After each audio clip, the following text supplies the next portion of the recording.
Douglas Brenner, Brenner Shocks, here in Southern California. I'm authorized Ohlins sales and service. Lots of authorized sales guys, not many authorized service guys. And I think I'm the only one in the country in the United States authorized to do automotive and motorcycle shocks. You can reach me at theohlinsguy at gmail.com, or my website is brennershocks.com. I have 30 years of experience, and I'm only Ohlins. So if you want to buy, give me a ringy dingy, and I can meet or beat any advertised price. And for service, I'm just as close as UPS, Post Office, FedEx, or I don't know, carry them here. A lot of people bring them to me in Southern California. Today we're going to take apart and put a bottom on a Ohlins fork. It's a FGRT 2031 for a Ducati 1199 Panigale. And the guy, it's pretty cool. He's putting these on, but he got these bottoms here from Italy, and they were wrong. He had to have a bushing made. It's possible Ohlins makes bushings, but I think it was better for him just to have them made here. But a lot of things come in from Italy. Don't buy Ohlins. You know, if you go on eBay, you'll see them all from Italy. And technically, if you buy it from Italy, you got to send it back to Italy if you have a problem. Although, you know, we all fix them. We don't do that. But you know, just get a hold of me. I can meet or beat any of their prices anyway. So I've done one already. This is the second one, so I could practice and not screw it up on screen. But we'll go about taking it apart and putting these on. Okay, the first thing we want to do is take out spring preload. So let's move this down, make it a little easier to grip. Alright, and usually your spring preload is on the top. On most shocks, you want to back off the damping. This is the rebound side, but on forks it doesn't matter. So let's get all the preload out.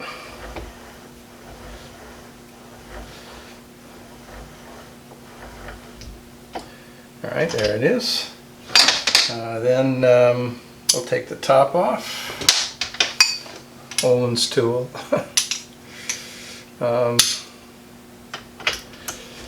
There's a lot of different tops of Ohlins forks, so you got to have different tools. You can do it with a little pin wrench you can buy at McMaster-Carr, but I do so many of them, I might as well have the right tool. Okay, I can hear it's off. So let's blast it up here. Pop it down. There we go. There we go. Just like the real guys. These tops on this Ohlins, the arrangement they have for taking this on off is fabulous. It must have been for MotoGP or something, where they have to change springs all the time. And if you've ever done a show or some other ones, you don't want to even know.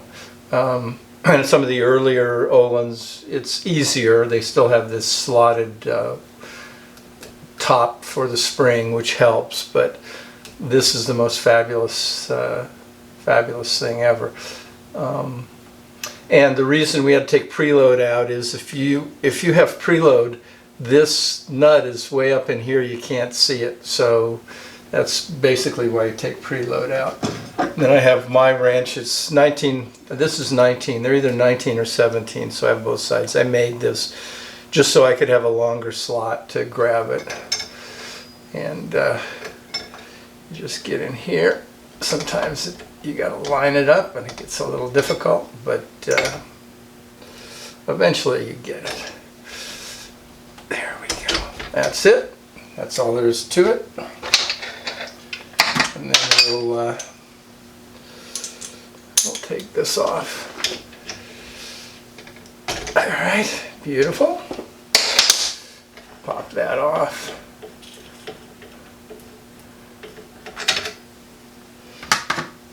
Pull this out.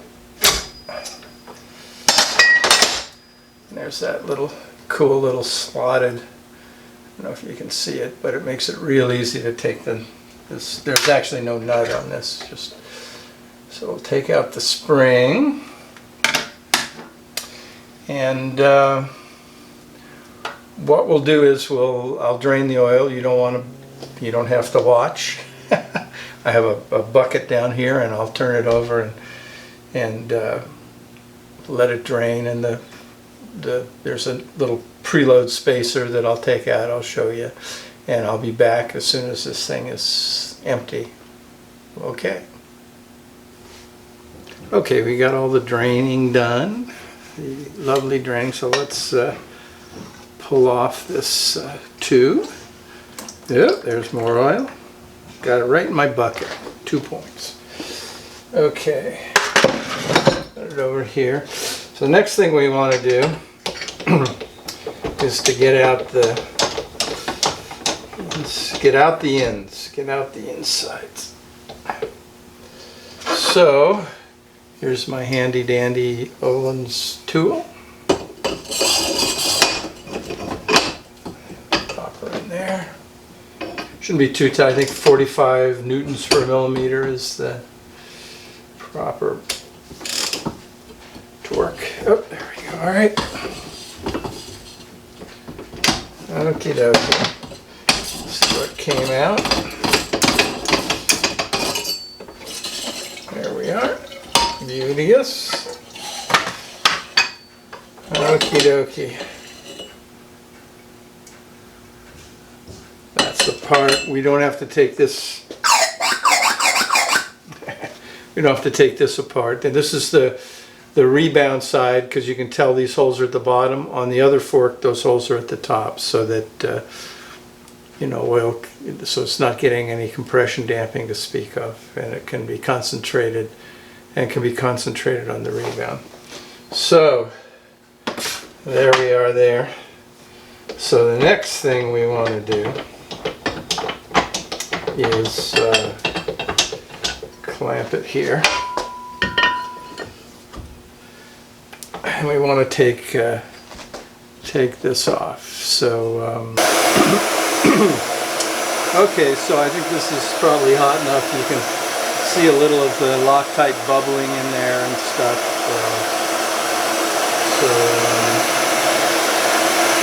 Let's do the next step.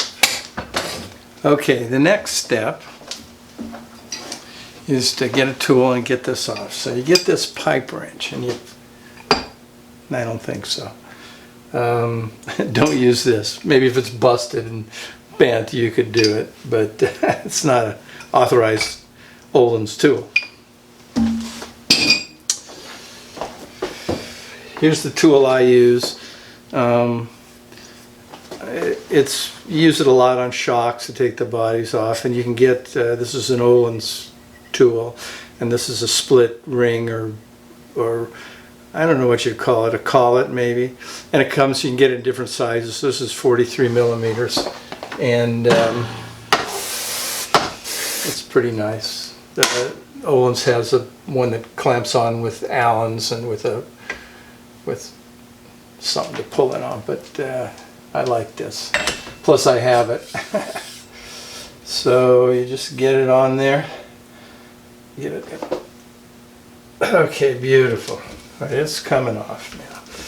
So again, I think I'll stop things because it's going to take a while. They're real fine threads, so I'll come back to you when it's about off. Okay, it's about off. I've got it with my hands now. Come on, baby. Come on. Viola. There it is. Okay, we're done with this. I'll get the new one, and we'll put in an O-ring. Got to have an O-ring. We'll grease it up. Kind of good, but not too good. This is one place where you don't want too much, because you want to get it on the threads down in there. So we'll pop it down in. You can see there's a groove way down yonder. Alright, here we are. Alright, that's good. Okay, we'll pop this baby in. Alright.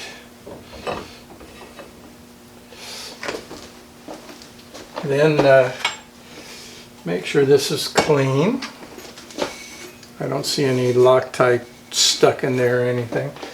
So we'll put a little red locker so it doesn't come out in the middle of 140 mile an hour turn somewhere. And then a little bit of, too much is just enough grease on the bottom, just so it seats in that O-ring and doesn't pinch the O-ring in there, which is would not be good. Okay, and then we'll just pop it in. O-ring in, check, double check, triple check. And let's just get this as far down as we can.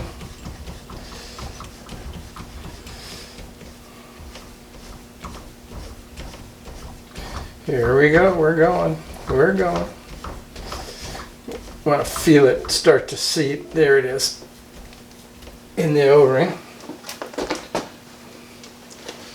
Okay, and then we'll just get it nice.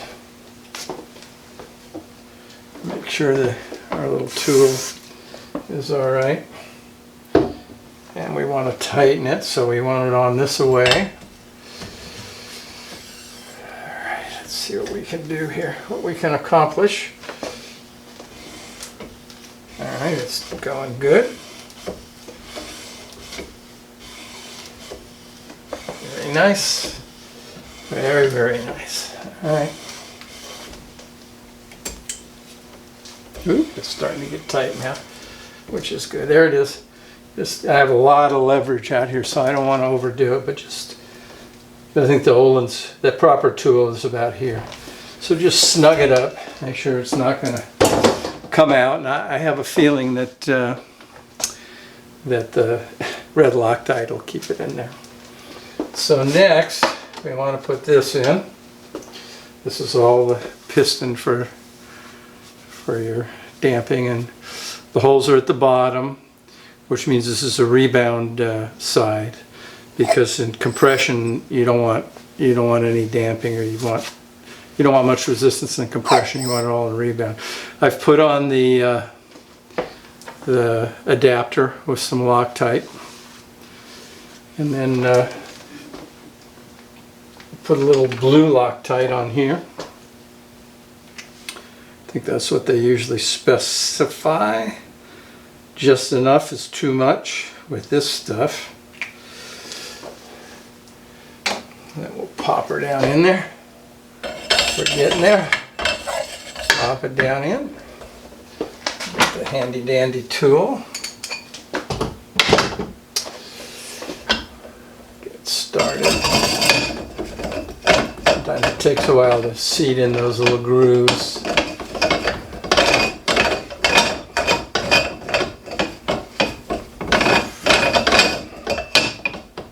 Come on. There we go. All right. Just being stubborn. And then, I don't know if you can see, I just got this.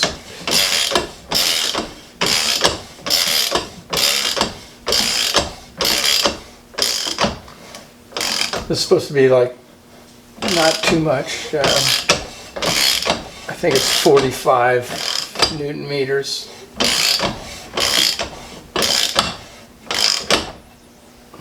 Just don't over tighten, but with this adapter and stuff, I don't know, I'll just make sure it's in good, because I don't know how good the threads are on that, and I don't know how good the threads are on this aftermarket deal. It's not Ohlins, you know. All right, there it is. Okay, not too much pressure. I didn't put too much. All right, so now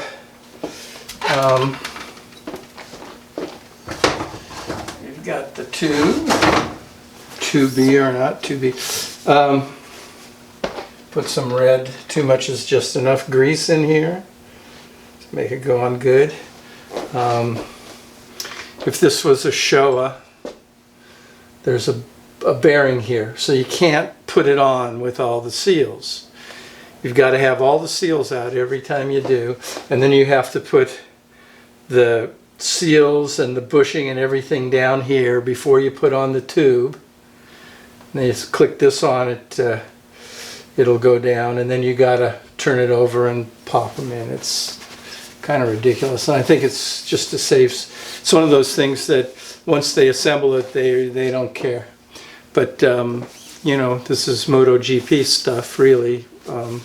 Few years after they've figured it out, so they make things easy to take apart and service because they don't have time at the track, and it's also good for you too. It just takes a lot more machining. They have to have a groove here for the second bushing, and it's, you know, they do such a great job. If you're a machinist and you look at these components, it's just great. Well, I forgot one thing here. We have this little, I call it analog data acquisition. So you can tell how far your forks have been down. See if you get to there and you go, you know where, you know, that's there. So anyway, all right, I remembered it before I put everything together. Then I don't know if you saw this come out, but this actuates the needle down there, and usually the needle comes out, but on these I think it's captivated down there somewhere. So you just take the tube. Okay, now it's time for the old oil fill. Always use Ohlins oil. I got a dealer down here who just puts the crap oil in it. It's not that much more expensive. I'll try to attach to the YouTube channel thingy a little link to why Ohlins oil. It's real important. It's not that much more expensive. You've got the best equipment. Don't put crap oil in it. Be like using recycled oil in your Ferrari or something. Just don't do it. So anyway, here we go. I've got a little deal here. This is, you can buy these and it has a little syringe on it. They're really cool for setting depth, but I have a vacuum filler, so I just put a tube all the way around to my vacuum filler, and I just turn on my vacuum and do it. So I'll show you what I do. But first thing you want to do is take this tool here and put it on. You want to put some awl in here.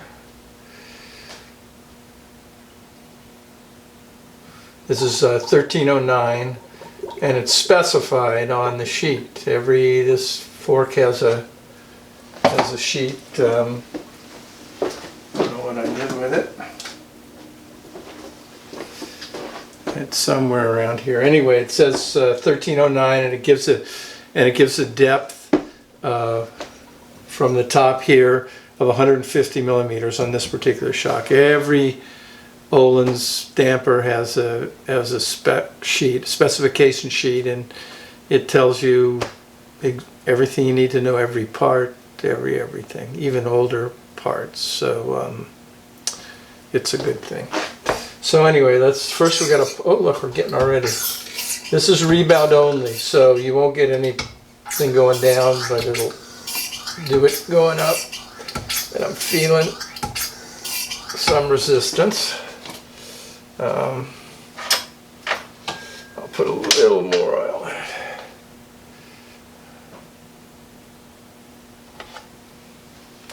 And I have my little, I'm 5'8", so I need to be a little taller, but I fit in a Formula car really well, always have.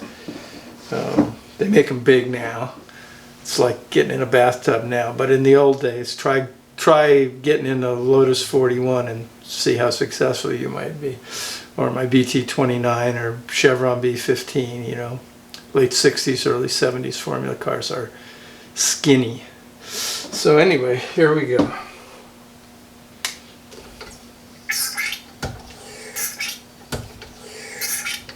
Yeah, it's looking good. I cut the top of my head off. I know. All right, so I'm satisfied with that. Let me turn on the vacuum.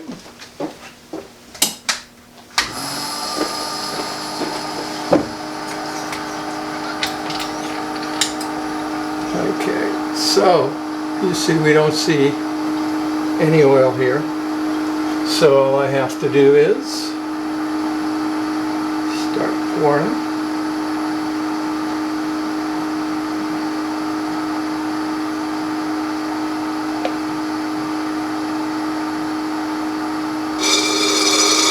There we go. We're getting there, so I just like to see some solid oil in there. There's some solid oil, and then it sucks out. So you know this is the right depth.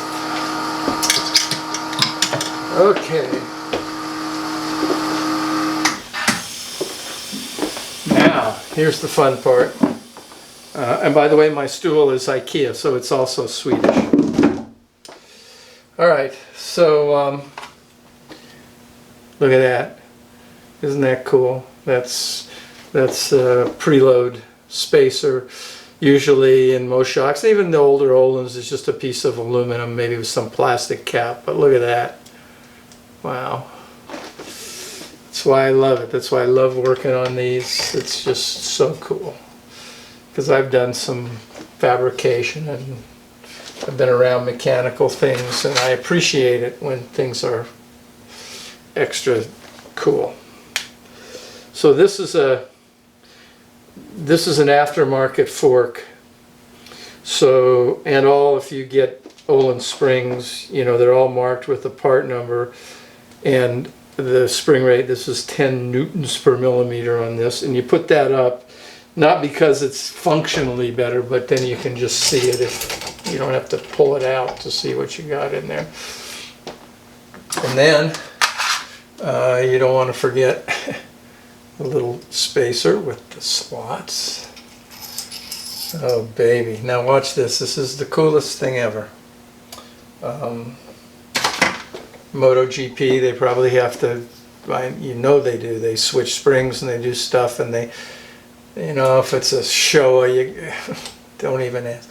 But they want to be able to do things quickly, and this is just the best. And you know, now I can do it quickly too. It's just fantastic. So there's this little nut that goes on this tool, and you just, now we're preloading the spring. You know, we don't have to have anything grabbing, and just fantastic. And this nut has a little flange on the top, so once it gets in there and we put a wrench in, it until you pull the wrench out, everything's preloaded. So you don't have to have one of these, which the older Ohlins use these and stuff. But the older Ohlins have this slotted washer, or whatever you want to call it, and it's a lot easier than other brands. So here we are. Now you got to kind of line it up, and it's 19 millimeter. I have the wrench I made. I just made it because.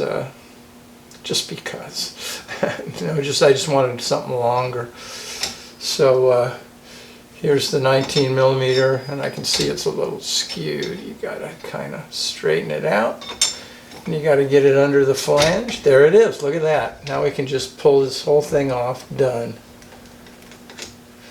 All right. Now put this on. And this is, I think, 15 newtons per millimeter. I have my handy dandy torque wrench. Let's set it on that. Turn it on. It always helps to turn things on. Okay. There we go. 15. 14. I'll get the 14 millimeter. You always want to tighten with your preload adjuster. You can probably do it with this, but I don't know. It's not the right way to do it. So let's see. I'll do tighten. All right. That's it. Makes a little sound so I don't have to look up and see it. When it gets the right, you just pull that out, you're done. How cool is that? And then we can pop this back, set this here, and we get our Ohlins tool. And you know, even if you don't have a torque wrench, just remember, and I've greased this up a little. You don't want to. This takes hardly any pressure on the top of here. And I had one. I had to make a tool. It was just somebody, I don't know. It might have been also that the triple clamp squished this, but it was just, it was bad. It was bad.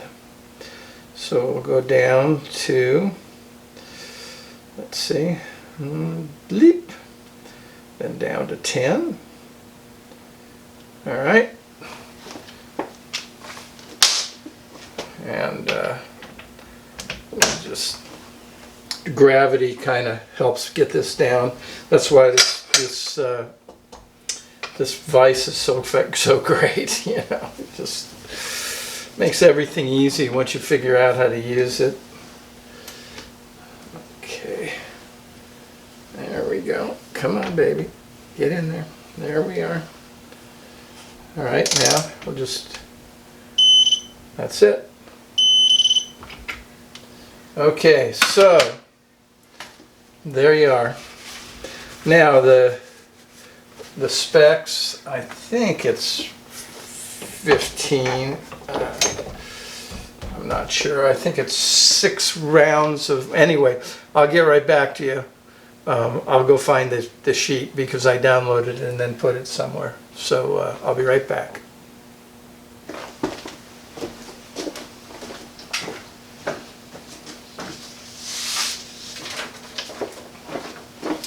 I'm back. Here it is. Specification sheet for this very fork. 150 millimeters, 1309. They want 6 turns of spring preload. Now, and 12 clicks, both in compression and rebound. So, clicks. What you want to do always, in anything a shock or fork, is turn things down. The reason you'll feel a little pressure. You don't force it, and just come back to the last click that you had.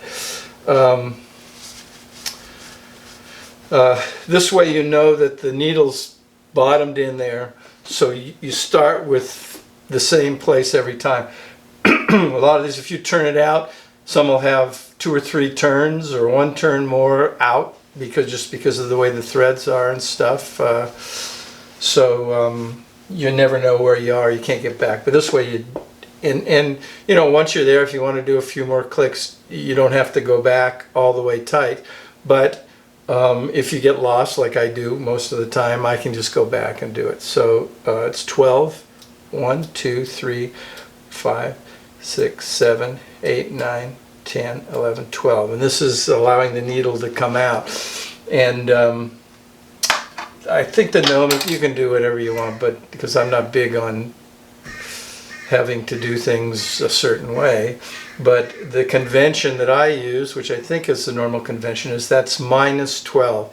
And I start at the first click. You know, if there's a half a turn, I turn to the click and I do it. I count that as 0. Some people count it as 1. So it doesn't matter. You'll only be a click off, and you'll do the same every time. And the bigger the and I call that -12. Bigger the minus number, it's convenient. The less damping. So that's set, and then we'll set the preload. We've taken out all the preload, and it says 6 turns. So here we go. 1, 2, 3, 4, 5, 6. There we go. And then I kind of saw this move. There was the preload was stuck, so I'll just start it again. Okay, that's good.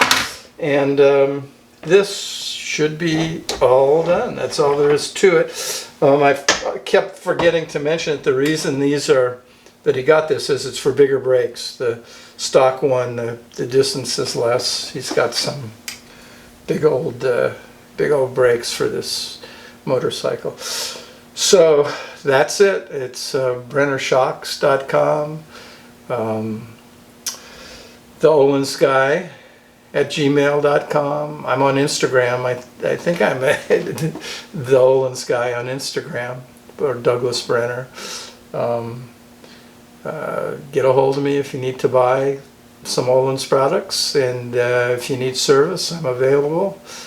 I stock pretty much every service. Yeah, every once in a while there's odd shocks, but I stock most every O-ring and bushing and everything, so I can turn around fast for you.